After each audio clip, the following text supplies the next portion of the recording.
ওই মাসের ভিতরে নবীর কোনো বিবিধি করে চুলায় আগুন জ্বলে না।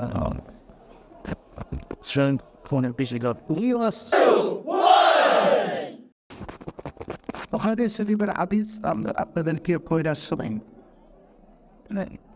আপনারা রাসূলুল্লাহ সাল্লাল্লাহু আলাইহি ওয়াসাল্লাম عند موته دينارا ولا درهما ولا عبدا ولا أبطا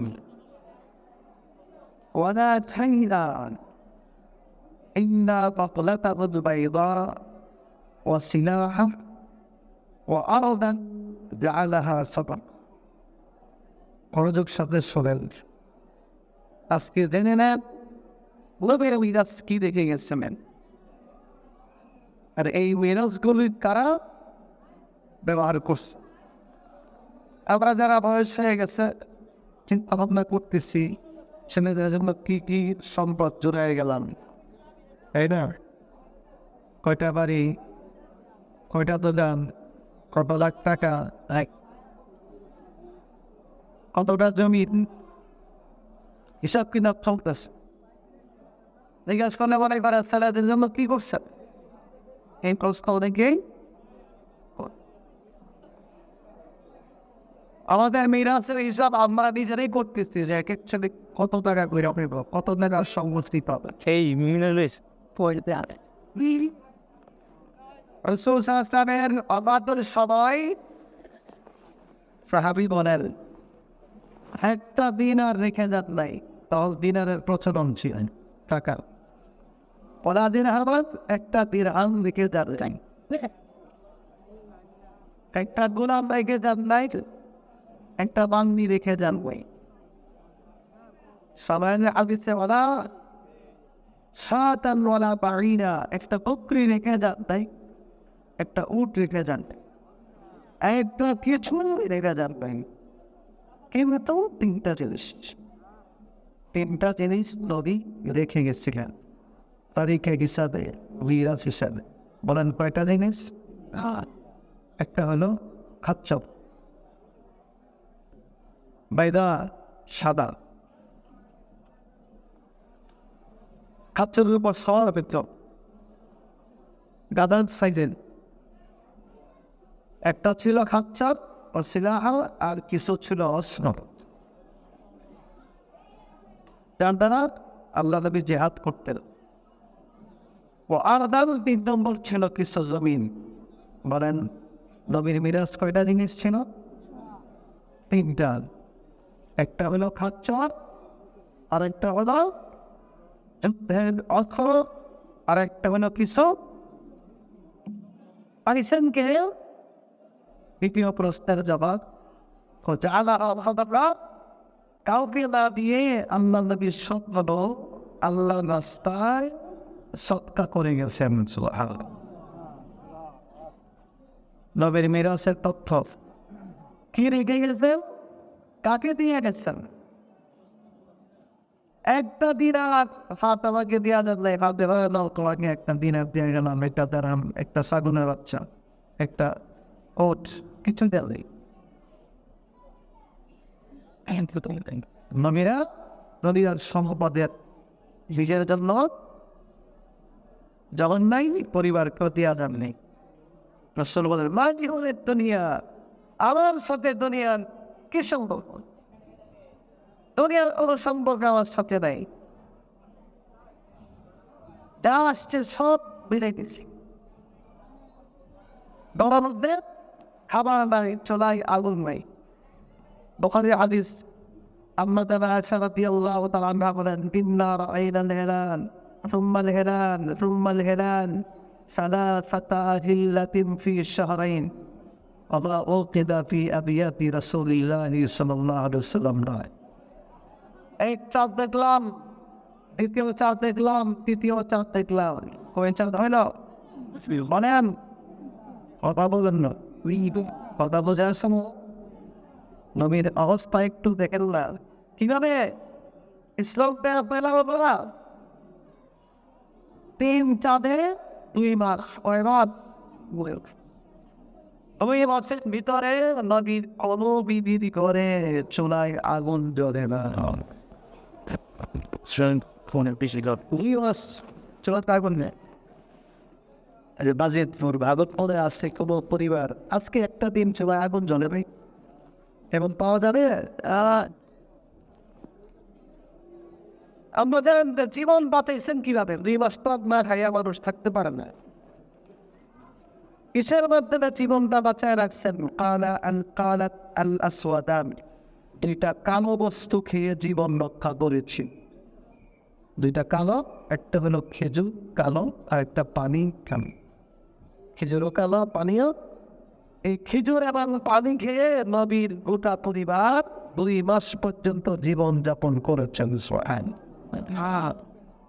ইসলাম কিভাবে আসছে আমার চিন্তা করবো। তবে একদিন গেলেন, জানলাই আলী পাঠাইছেন রাদিয়াল্লাহু আনহু,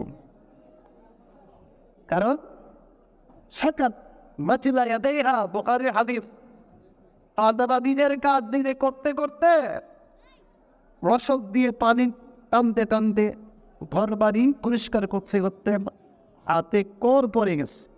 হাতে কর পড়ে না, শক্ত হয়ে জানা।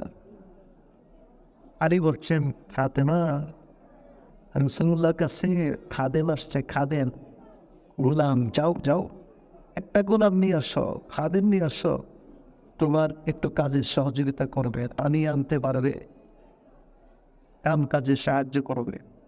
ফাতেমা গেছেন বাবার কাছে, রাসূলুল্লাহ তার কাছে। কি আনতে গেছেন বলেন? একটা কি আনতে গেছেন? খাদেম, একটা খাদেম। দেখে বলেন চিত্র আল্লাহ নবী বলে নেই, দাদা বলে নাই। উম্মুল মুমিনিন আয়েশাকে বলে আসছেন, আয়েশা আব্বাসকে বললেন যে আমি কাজ করতে করতে হাতে একবার দাগ পড়ে গেছেন, আর পারি না, একটা খাদেম যেন আমাকে দেয়। রাতের বেলা আল্লাহ নবী আসছেন, আইসেই টের পাইছেন কি ব্যাপার, খাদেম আসছিল। কেন? খাদেমের জন্য। নবীজি ঘরে আর বসেন না, চলে গেছেন ফাতেমার বাড়ির দিকে। সুবহানাল্লাহ। বনি কাইনকার কাছে ফাতেমার বাড়ি। রাতের বেলা গেছেন ফাতেমার ঘরে। হযরত আলী বলেন, আল্লাহ নবী আসছেন বা আসতেছেন খবর পেয়ে আমরা 2জন শুয়ে গেছিলাম, আমি আর ফাতেমা। আমরা শোয়ার থেকে উঠতে চাইছি, আল্লাহ নবী ঘরে প্রবেশ করে বলছেন, আলা রিসলিকুমা, শোয়ার থেকে উঠো না, যেইভাবে আছো সেইভাবেই থাকো। শুয়েছি, আমাদেরকে বসতে দেন নাই।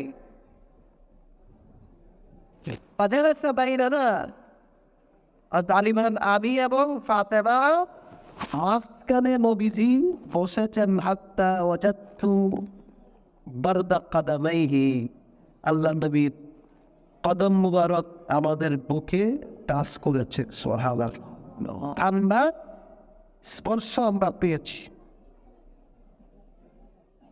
খাদেমের জন্য কি ছিলাম? কথা বোঝেন নেই? এবার বলেন, আলা আদুল্লুকুমা আলা মা হুয়া খায়রুল লাকুমা মিন খাদিম। হে আলী, ফাতেমা, খাদেমের জন্য গিয়েছিল, তবে খাদেম থেকে ভালো একটা জিনিস যদি দিতে চাই নিবা। খাদেম থেকে ভালোটা কে নিবে না? তা নেব দেনি। খাদেম দিব না, তবে হচ্ছে তারও ভালো একটা জিনিস দিব। এটা কোনটা? রাসূলুল্লাহ বুখারী শরীফের ঘটনা। বিশেষ করে মা বোনেরা শোনেন, নবীর কলিজার টুকরা মেয়ে ফাতেমা, রাসূল বলেছেন বুখারী হাদিস, ফাতেমা তো বাদআতুম মিন্নি, ফাতেমা হলো আমার শরীরের গোশতের একটা টুকরা। সুবহানাল্লাহ। ফাতেমার জন্য গেছে, খাদেম না দিয়ে এর থেকে ভালো জিনিস দিতে আসছি। কদেন বলছেন, তুসাব্বিহান ইযা আতাইতুমা মাতাজিআকুমা, فسبحا الله 33 وكبراه 33 واحمده 33 وكبراه 34 فذلكما خير لكما من خادم খাদেম থেকে ভালো জিনিস আজকে মা বোনেরা আছেন একটু শোনেন খাদেম থেকে ভালো জিনিস হলো সারাদিন কাম কাজ করে তোমরা যখন রাত্রে বিছানাতে সবাই শুইতে যাইবা 33 বার সুবহানাল্লাহ পড়বা 33 বার আলহামদুলিল্লাহ পড়বা 34 বার আল্লাহু আকবার পড়বা